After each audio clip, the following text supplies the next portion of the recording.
వినోద్ గారు. సంజయ్ గారు, అంటే నోబెల్ ప్రైజ్ గురించి ఆయన మాట్లాడింది, నార్వే అధ్యక్షుడికి రాసింది, ఆయన రెస్పాండ్ అయింది, ఇవన్నీ తెలియని కాదు, ప్రపంచం అంతా తెలుసు.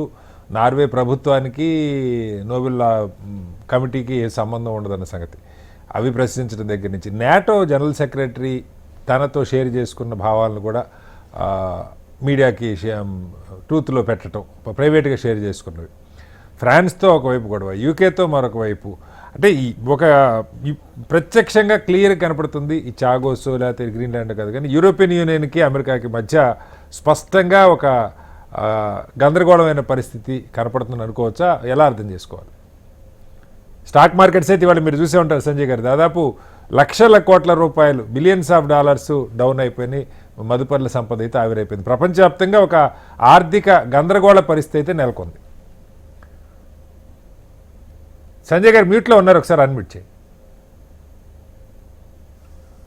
వినపడుతుంది సార్, గో హెడ్. థ్యాంక్స్ అండి ఈ ఈవెంట్ కి, ప్రోగ్రామ్ కి ఇన్వైట్ చేసినందుకు. తర్వాత పెద్దలు అంబాసిడర్ వినోద్ గారికి, తర్వాత అలానే లక్ష్మీనారాయణ గారికి నమస్కారాలండి, మిగతా ప్యానలిస్ట్లకు కూడా. తర్వాత మీరు అన్నది కరెక్టే అండి, చాలా ఇష్యూస్ లో చాలా గందరగోళ పరిస్థితి ఉంది.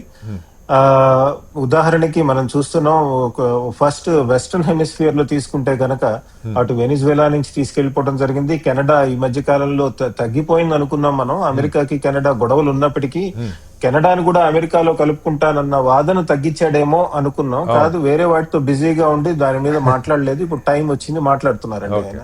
కొత్తగా మ్యాప్ కూడా పెట్టారు ఆయన, ఈ అమెరికా జెండాతో కెనడా మీద. తర్వాత అలానే గ్రీన్లాండ్ అండి, గ్రీన్లాండ్ కి వెళ్తే అక్కడ కూడా మ్యాప్ మీద అమెరికా జెండా పెట్టడం జరిగింది. ఎప్పటి నుంచో గ్రీన్లాండ్ మేము తీసుకుంటామని చెప్పడం జరుగుతుందని.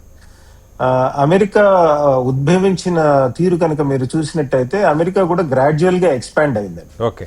ఫస్ట్ ఈస్ట్ కోస్ట్ నుంచి ఎక్స్పాండ్ అవుతూ తర్వాత టెక్సస్ కి వెళ్ళింది, మెక్సికోతో యుద్ధం చేసి టెక్సస్ తీసుకుంది, తర్వాత మెక్సికోకు డబ్బులు ఇచ్చి కాలిఫోర్నియా కొనుక్కుంది, అలానే పోర్ట్లాండ్, ఓరిగాన్ కూడా విలీనం చేసుకోవడం జరిగిందండి.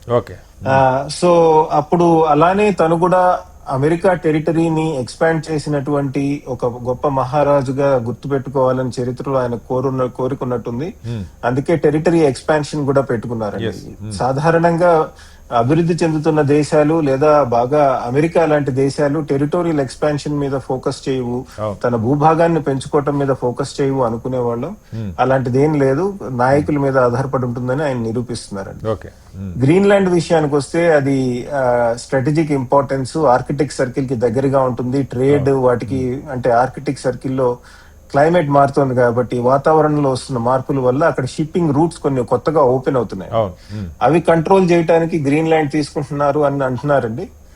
కానీ నిజంగా అవి కంట్రోల్ చేయాలి అనుకుంటే గ్రీన్లాండ్ తీసుకోవాల్సిన అవసరం లేదండి. బికాజ్ డెన్మార్క్ కి అమెరికాకి ఉన్న రూల్స్, అదే ట్రీటీస్ ప్రకారం అమెరికా తనకు కావాల్సిన సేనలు అక్కడ పెట్టుకోవచ్చండి. సో ఇది కేవలం ఒక స్ట్రాటజిక్ పర్పస్ కోసమో లేదా ఒక ఎకనామిక్ పర్పస్ కోసమో అంటే, ఇన్ఫార్మల్ గా మనం న్యూస్ రిపోర్ట్స్ చూసింది ఏంటంటే యూరోపియన్స్ వాళ్ళు చాలా ఆఫ్ ర్యాంప్ అంటారు కదా, అంటే ఇది ఎలాగోల్లా మనం సర్దేద్దాం ప్రాబ్లమ్ ట్రై చేయడం జరిగిందండి. మీకు మినరల్స్ కావాలా, మీ కంపెనీస్ పెట్టుకోవచ్చు. ట్రేడ్ కావాలా, మీరు ఆ రూట్స్ దగ్గర మీరే కంట్రోల్ చేయొచ్చు. అంటే టోటల్ గా విలీనం చేసుకోకుండా ఎన్నో మార్గాలు ఉన్నాయి అమెరికన్ ఇంట్రెస్ట్ ని కాపాడడానికి. కానీ ఆయన ఇంట్రెస్టే విలీనంగా చేయటం అన్నట్టు కనబడుతోందండి. సో దాంతో అమెరికాకి, యూరోపియన్ నేషన్స్ కి చాలా ఇబ్బందిగా ఉంది. నిజమే, నిన్న కెనడియన్ ప్రైమ్ మినిస్టర్ చాలా గొప్పగా మాట్లాడారు. అంటే ఆయన ఫేమస్ చెప్పిన కోట్స్ ఏమిటంటే, the powerful will do what they want, the week will suffer what they must. అంటే బాగా బలంగా ఉన్న వాళ్ళు వాళ్ళకి కావాల్సింది చేసుకుపోతూ ఉంటే బలహీనులు అనుభవించక తప్పదు అని ఒక స్టేట్మెంట్ ఉందండి. అలా ఉన్నట్టుంది ఈయన పాలసీ అని కెనడియన్ ప్రైమ్ మినిస్టర్ చెప్పడం జరిగింది. అలానే మ్యాక్రాన్ వీళ్ళు కూడా మనం చూసాం, తీవ్రంగా ప్రతిస్పందిస్తున్నారు. కాకపోతే వీళ్ళ లీడర్స్ స్పీచ్ వింటూ ఉంటే ఒక డెవలపింగ్ కంట్రీ నుంచి ఇంతకు ముందు వస్తున్న వాదనలాగా ఫైనల్లీ వెస్ట్ లోంచి కూడా వస్తున్నాయండి. ఇప్పుడు ఇవన్నీ కూడా మనం చెప్తున్నది రూల్స్ బేస్డ్ ఆర్డర్. ఇప్పుడు నిన్న కెనడియన్ ప్రైమ్ మినిస్టర్ మాట్లాడింది ఏంటి, రూల్స్ బేస్డ్ ఆర్డర్ అన్నది నిజమే, ఇంతకు ముందు కూడా పూర్తిగా లేదు, బలవంతులు కొద్దిగా వాళ్ళని వాళ్ళు ఎగ్జామ్ చేసుకున్నారు, ఇప్పుడు అసలు పోయింది కూలిపోయింది అంటున్నారండి. అది కూడా అదే మాట్లాడుతున్నాడు. అదే మాట్లాడుతున్నాడు. అది నిజంగా చూస్తే భారత్ లాంటి దేశాలు ఇప్పుడే కాదు ఎప్పటి నుంచో మనం అదే చెప్తున్నాం కదండి. రూల్స్ బేస్డ్ ఆర్డర్ అన్నది కానివ్వండి, యునైటెడ్ నేషన్స్ కానివ్వండి, మిగతా సంస్థలు కానివ్వండి, వాటిలో భాగస్వామ్యం ఇవ్వాలి మా లాంటి దేశాలకి.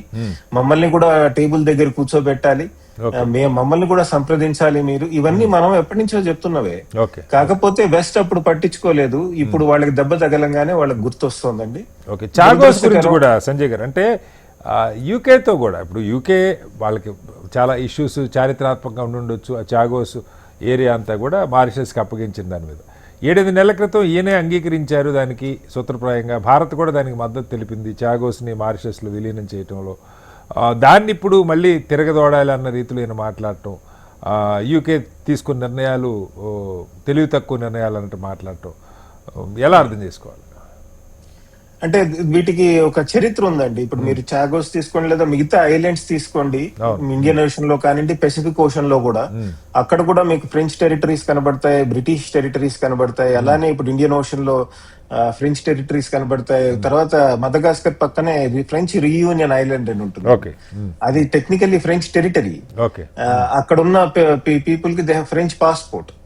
సో అలానే చాగోస్. కాకపోతే ఇవన్నీ వెస్ట్రన్ కలోనియలిజం, అంటే యూరోపియన్ నేషన్స్ మన మీద పాలించారు కదా, అప్పుడు వాళ్ళు వెనక్కి వెళ్ళిపోతున్నప్పుడు కొన్ని మిగిలిపోయిన చిన్న చిన్న ముక్కలండి ఇవి. అవి వాళ్ళు కంట్రోల్ చేస్తున్నారు, వాటి యొక్క స్ట్రాటజిక్ ఇంపార్టెన్స్ మెయింటైన్ చేస్తున్నారు. అక్కడ ఉన్న ప్రజలు వాళ్ళ కోరికల మేరకు, లేదా ఏ దేశానికైతే ఆ టెరిటరీ చెందుతుందో దానికి ఇవ్వటం ముఖ్యమేనండి. ఇప్పుడు భారతీయుడుగా నాకు కూడా భయం ఉండొచ్చండి. ఏమని, మీరు కనుక ఈ ఐలాండ్ తీసుకెళ్లి మారిషస్ కో వేరే దేశానికో ఇచ్చారనుకోండి, వాళ్ళు చైనా ఒత్తిడిలోకి వచ్చి చైనా అప్పిస్తే తీసేసుకుని చివరికి ఈ బేస్ ఏదైతే ఉందో అది చైనాకి, ఇప్పుడు చూసాం కదా మనం మాల్దీవ్స్ లో ఏమైందో, శ్రీలంకలో ఏమైందో, అలా జరుగుతుందన్న భయం నాకుందండి. అలా అని చెప్పి అటువంటి టెరిటరీస్ తీసేసుకుంటే తప్పు అవుతుంది కదండి. అంటే ఇప్పుడు మనకి మాల్దీవ్స్ తో భయం ఉందని మనం మాల్దీవ్స్ తీసుకోవచ్చా? శ్రీలంక చేస్తున్నది చూసి మనం శ్రీలంక తీసుకోవచ్చా? తప్పు కదా. సో అంటే వీళ్ళు ఎటువంటి రూల్స్ పెడుతున్నారు అంటే, ఇన్నాళ్ళు territorial sovereignty, integrity, rules based order అన్నవి ఇంత తేలిగ్గా తీసేస్తే వాళ్ళ అవసరాలు వచ్చినప్పుడు ముఖ్యమైనవి కూడా, it's not a good sign అండి. మళ్ళీ వస్తారు సార్.